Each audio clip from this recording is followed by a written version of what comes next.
don't justify no medical reasons. He needs to be locked up forever. I think the world should be outraged with this situation. This situation is like, I don't want to make nobody else's situation look minor, but this is like really showing that America is breeding hate. He should say something, but what he's saying doesn't mean anything because he's like a pancake. He flipped from one side to the other side. You didn't even know Dwayne Wade's name. You make the comment, then you want to say, offer your condolence after you say black on black crime. This is not black on black crime, so I want to hear what comment you have to say about what happened to my family member. I feel this is a hate crime, and it's like when something happened in our community, they definitely put a label on it, but when it happened out in the suburbs, they kind of put you on hold and make an excuse or don't title it or don't release information, and it's always pending. But just from the story, I labeled it a hate crime. I labeled it a hate crime because normal people don't do that. The actions that he took are not normal. There has to be some premeditated motive.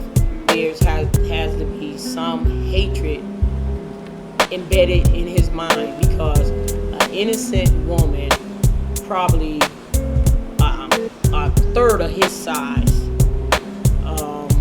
that you have to gun down with an assault rifle. And who drives around with assault rifles? People looking to do murders. People looking to kill somebody. And now we have this situation. And it brings back the mind of when that young man went into church, sat down and prayed with the people. They invited him in, praying together for God to help his soul. And then he turned around and killed him. This is the kind of hate that I'm feeling from this situation. Like you in a lion's den and you just invite this person in and he just take advantage of you. I want to see what they say because it should wake the world up to let them know that there's something going on over here in America. We don't need to worry about ISIS. And I think those negative comments that he made and the comments he continued to make to put a division between black and white. We're in the 2000s and there is no reason for anybody that wants to be the president of the United States to preach hate. People are talking and people believe what he's saying, then you open up a can of worms where you get all these people that's not mentally wrapped come out and start doing things to please him and other people that want to preach hate. Because they hide, and you don't know until the actions is taken. They're good at hiding their hatred. They're good. And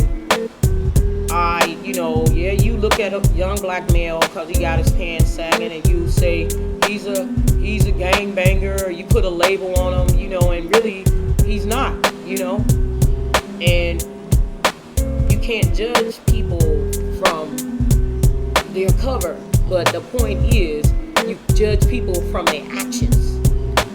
According to the witness, he was in the wrong in the car accident, right? Yes, he was totally in the wrong. She didn't pose no threat. She got her hands up, asking for help, and then you shoot her, you shoot at her, she starts screaming, and then you slaughter her, you slaughter her. This like you working for ISIS or somebody. I don't know.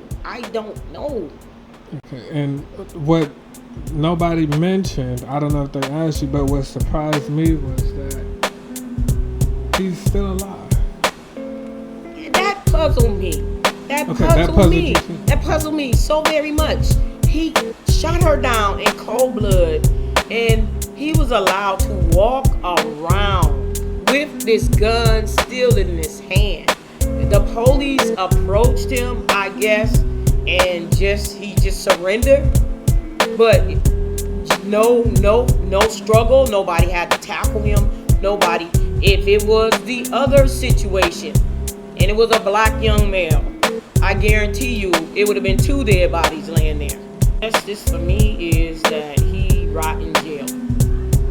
You know, I don't want them to give him. I don't want him to get the death penalty because that's too easy. He needs to be locked up for the rest of his life, so he can never do this kind of harm to anybody else's family. He needs to be locked up. No chance of parole ever. No chance of parole ever. And people need to just read the newspaper and use your own common sense and see if you don't come to the same verdict that I came. It sounds like something out of the 19. And you know, today's Emmett Till's the anniversary of his death, and it's sad, but it's like time. You know, nothing's changed. Nothing. It seems like we going backwards instead of going forward. I've received texts from her co-workers, and it's like their hearts are broken like our hearts are broken because they can't believe it. Like, who does this? And that's all I've been saying is who does this? And like when they said he shot her, I mean, I screamed till I couldn't even breathe anymore because the pain of just saying who does this. And I kept saying, well, before he shot her, God, I know you intervened and took her on the glory. I kept saying that. I know you took her on the glory. And then when the witness got on TV and said that she screamed, that kind of tore me apart because I was just hoping that she didn't get to see that kind of hatred because she was not that kind of person that she would ever display that kind of hatred.